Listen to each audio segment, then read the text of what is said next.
John Campbell is a retired nurse who has a PhD in nursing education. He also has an extremely successful YouTube channel that mostly comments on COVID-related topics. But if you look below the surface, you can quickly start to see that he is attracting a certain crowd with his videos. His comments section is full of anti-vaccine and conspiratorial sentiment. Indeed, his videos now pander to such views. But it wasn't always like this, so how did we get here? In 2007, John Campbell uploaded his first YouTube video. He started off giving lectures and hosted discussions about various medical topics. And it contains valves. And the valves point up the way like this. So in other words, they will let blood go from underneath to on top, but then when the blood tries to go from on top back down again, well, the valve stops it. So the valves and the veins will be doing this, letting blood go from the periphery to the centre, but not from the centre back to the periphery. His training in nursing education made him an easy-to-listen-to lecturer that people could enjoy learning from, and his British accent and jovial demeanor didn't hurt either. Although he was producing solid lecture content, his channel was extremely slow to grow. In September of 2019, even after 12 years on YouTube, his channel was gaining about 1,000 subscribers per week, and averaging about 75,000 views per week. Around that time, his videos on average were ranging from about 1,000 or 2,000 views to a couple tens of thousands of views, with the occasional video blowing up every now and then.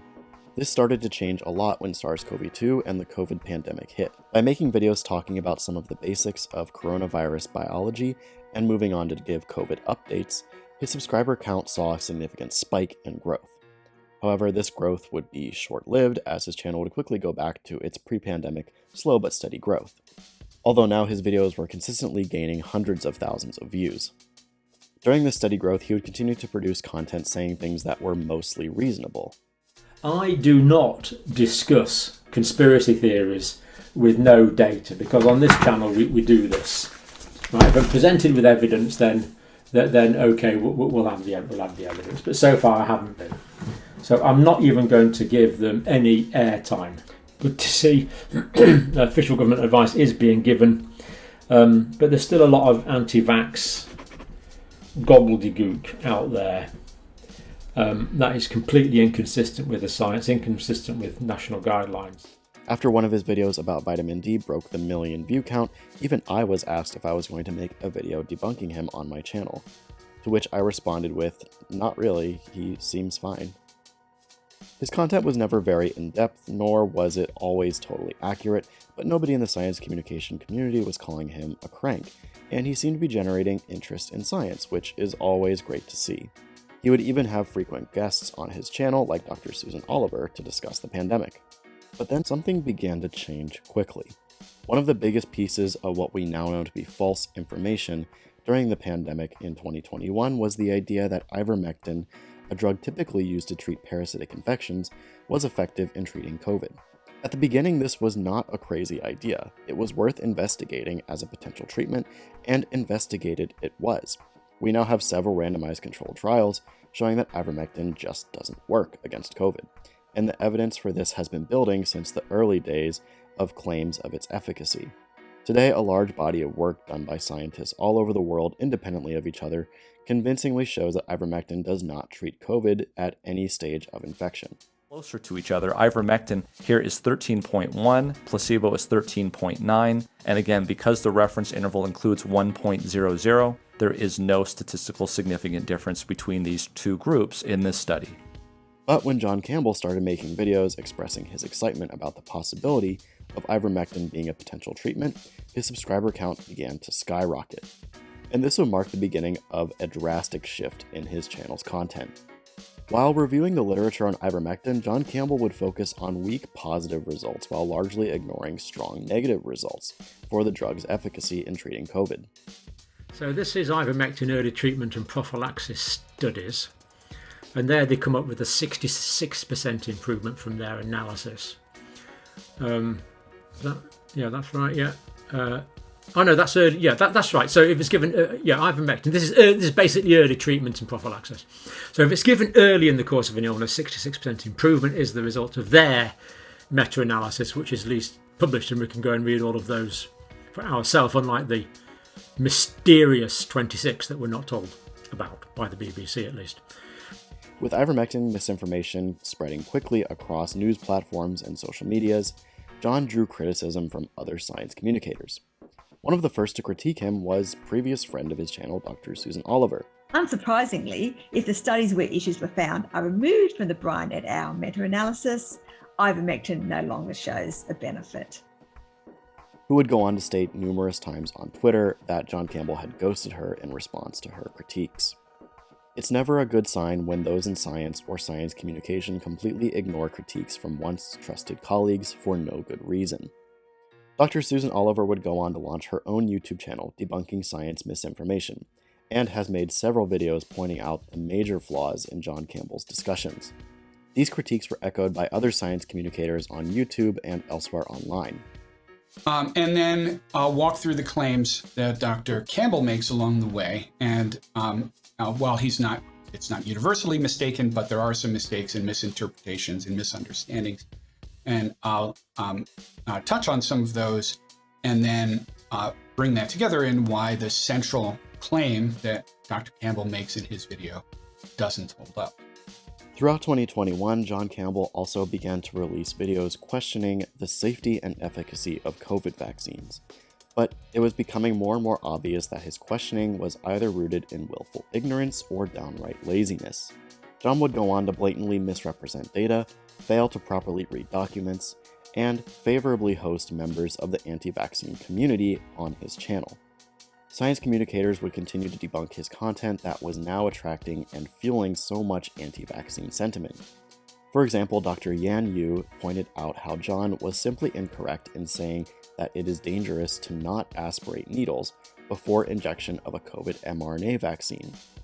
There's no need to worry excessively about whether your vaccinator will aspirate or not. You can always ask them to aspirate and take the extra pain, but if you forget to ask, or if they don't aspirate, there is no need to panic, and there is certainly no need to refuse the vaccination. My plea to aspiration advocates is this: please dig into this issue a bit deeper and understand it more fully. There's a reason why aspiration went out of favor when medicine advanced into the 21st century. Instead of oversimplifying your explanations and cherry-picking your expert advisors, please try to understand at least both sides of the issue, especially before making a plea to all world leaders. And Dr. Greg Tucker Kellogg pointed out how John grossly misrepresented how COVID deaths are determined to be COVID deaths in England and Wales.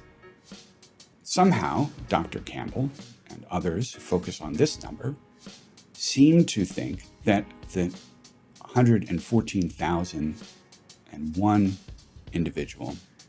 individuals who died of COVID and had some pre-existing conditions, that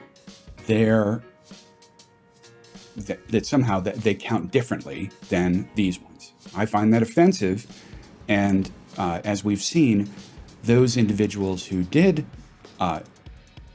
in that 114,001, the overwhelming majority of these people were living independent, unassisted lives before COVID-19 killed them.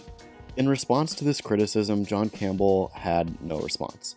He simply asserted offhandedly in one of his videos that critics are just trying to piggyback off of his success, and thanked his audience for going to the videos critiquing him and defending him in the comments.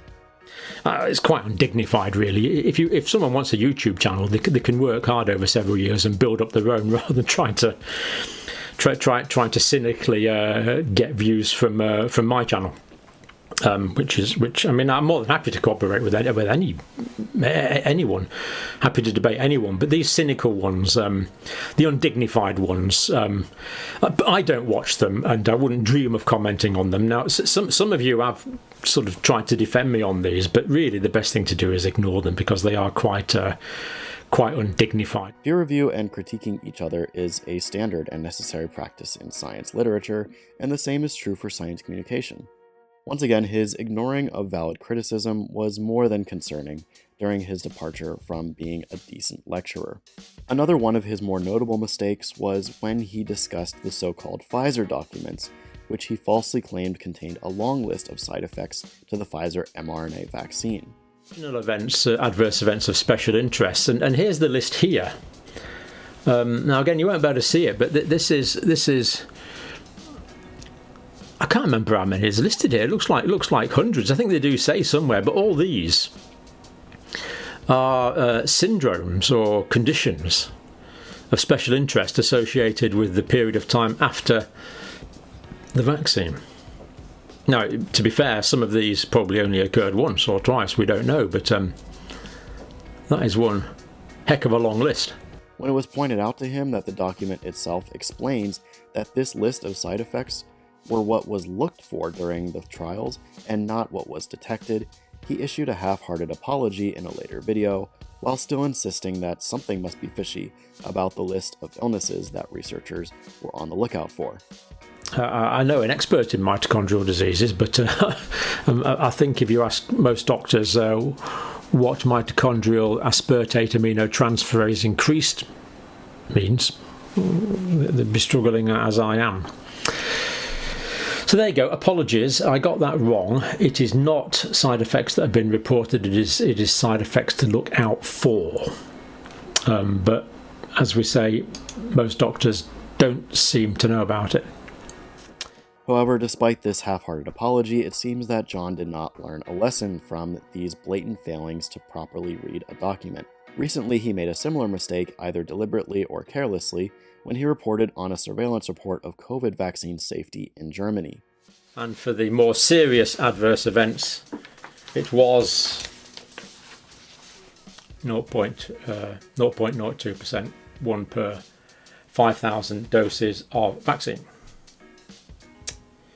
So, come on, other countries, let's have similar transparency in reporting, so even someone like me can understand it. That would be great. The report clearly stated that it flagged no new safety signals, and discussed that more robust scientific studies show that things like blood clotting were not associated with COVID mRNA vaccines.